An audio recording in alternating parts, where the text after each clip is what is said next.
Hey guys, what is up? My name is Justin, and welcome back to the BinkSports YouTube channel. What I have for you tonight is episode 5 of Friday Night Fantasy. Gonna hop right into it, talking about the Thursday night game, Indianapolis Colts at the Houston Texans. It wasn't as bad as the game. I was expecting a pretty bad game, no lock, quarterback controversy in Houston, so I wasn't really expecting a good game, but the game had its moments. Andre Johnson, the return of him, having 2 touchdowns. All the old guys contributing for the Colts with Hasselbeck, Frank Gore having a touchdown, Andre Johnson have 2 touchdowns, and then obviously Vinatieri with his field goals and extra points. All the old guys contributed the points for the Colts. And Brian Hoyer had a pretty good game for the Texans, as well as DeAndre Hopkins. I picked him in one of my DraftKings lineups, so I was pretty satisfied with that. But, end of the game, Hoyer threw a pretty bad ball under pressure. Instead of throwing it out of bounds, threw it in the middle of the field. Colts were able to get the interception, and that was the end of that game. So there you have it.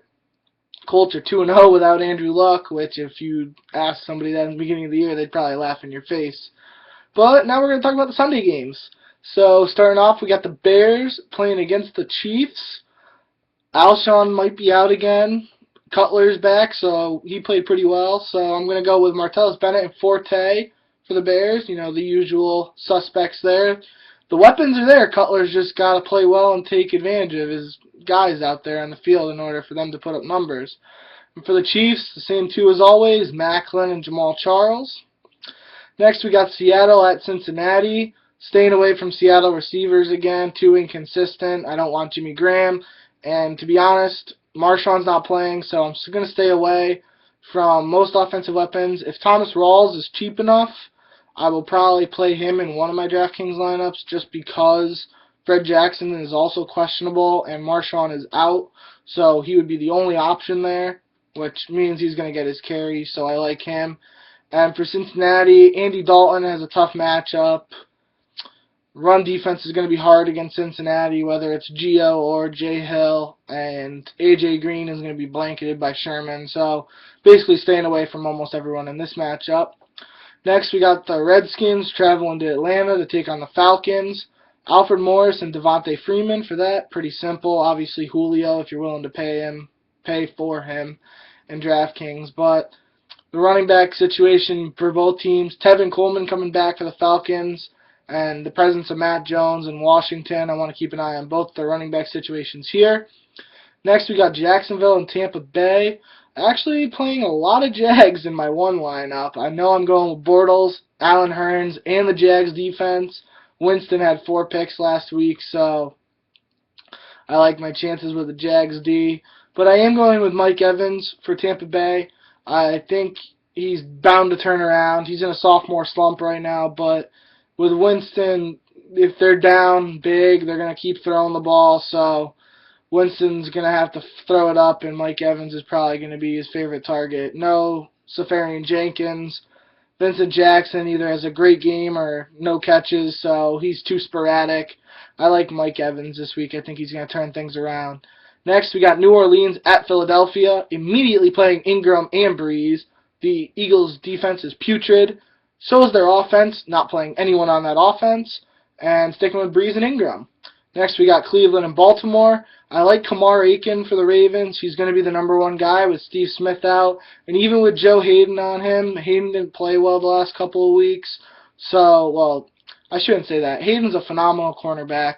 And whenever whoever he's covering has a great game, it's as if he doesn't play well. He's still playing good. It's just not to the superstar caliber level that he is expected. He's played so well that expectations are so high for him, and I think that gets a little misconstrued. So, yes, he didn't play great, but he's still going to be able to play well, regardless, down the stretch.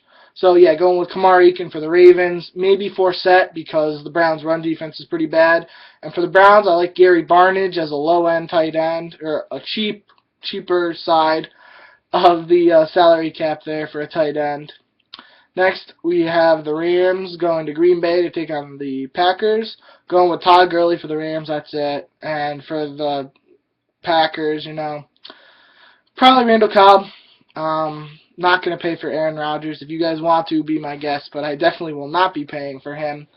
And, yeah, Lacey's banged up. Maybe James Jones.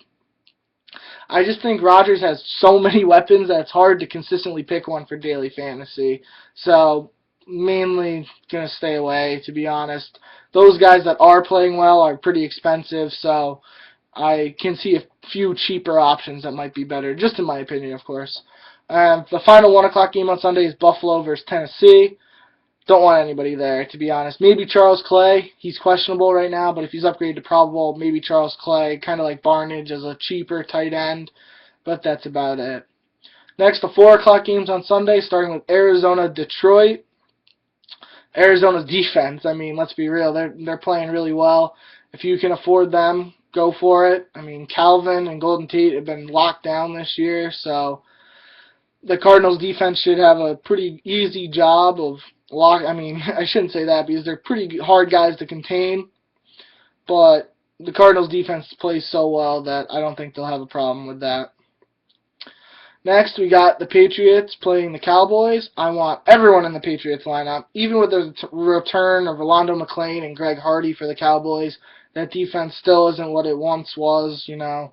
I mean, it hasn't been great over the past couple of years, but it was decent last year. And this year, they're just not keeping the team. They're keeping the team in games, but, I mean, I don't want anyone on offense because Brandon Whedon's leading the charge there, and that hasn't been working out too well. But, I mean, man, that's about it. Maybe Joseph Randle for the Cowboys, but for the Patriots, I want Edelman, Gronk, Brady, Deion Lewis, or Blunt, either one of them. I mean, it's a good matchup for the Patriots.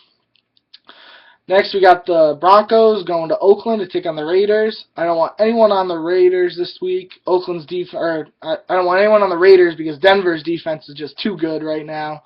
And for the Broncos, maybe Sanders if you can afford him. That's about it. Demaryius is way too much, and Peyton's been inconsistent. The running game is not there, so maybe Emmanuel Sanders. That's about it.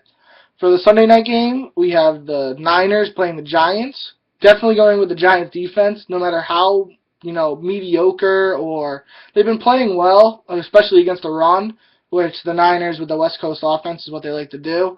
But, yeah, I mean, their defense is alright, and I'm definitely going to play them in one of my lineups, but that's pretty much it. OBJ's been inconsistent. Kaepernick has been pretty bad. Carlos Hyde hasn't played well since week 1. So, yeah, probably just the Giants defense, to be honest, is all I'm looking at in this matchup.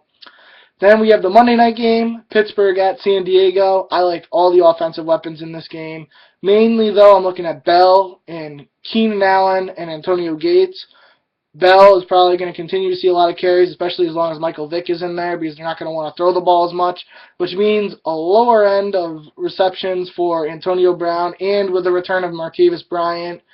Him and Vick had a good connection, but I'm still going to wait to see how that plays out, that matchup, because Vick doesn't like to throw the ball deep, and Martavis is, kind of like T.Y., just run straight and you throw it up to him, and he goes up and catches it, or he burns the corners. So Martavis is a deep threat. Vick is a quarterback who doesn't like to throw the ball deep, so don't really like that there. But definitely looking at Bell, going to get the ball a lot. And for the Chargers, Keenan Allen and the return of Antonio Gates, Philip Rivers' favorite target. He's coming off his suspension too, just like Martavis. So Philip Rivers is definitely going to want him to get him involved early. And same with Keenan Allen, get him his touches because the Steelers' secondary isn't that good. The Steelers' defense has been better than expected. They've been getting a lot of sacks, but still the secondary is very shaky right now. So the receivers on San Diego should have a good game. To round it out, the byes this week are the Dolphins, Vikings, Panthers, and Jets. So don't pick anybody on your lineups from those teams. But that's all I have for you today for this episode of Friday Night Fantasy. If you liked the video, leave it a thumbs up. As always, rate, comment, subscribe, all that good stuff. And just like always, if you want to sign up for DraftKings and start playing daily fantasy football with the rest of the world, use my link in the description down below to get started. And you can just go right from that link to sign up, get your account going, and follow the steps there to get going. That's about it. That's all I have for you guys tonight. Thank you for watching. Stay tuned for more fantasy football advice and everything on BinkSports. And see you guys next time. Take care. Have a good one.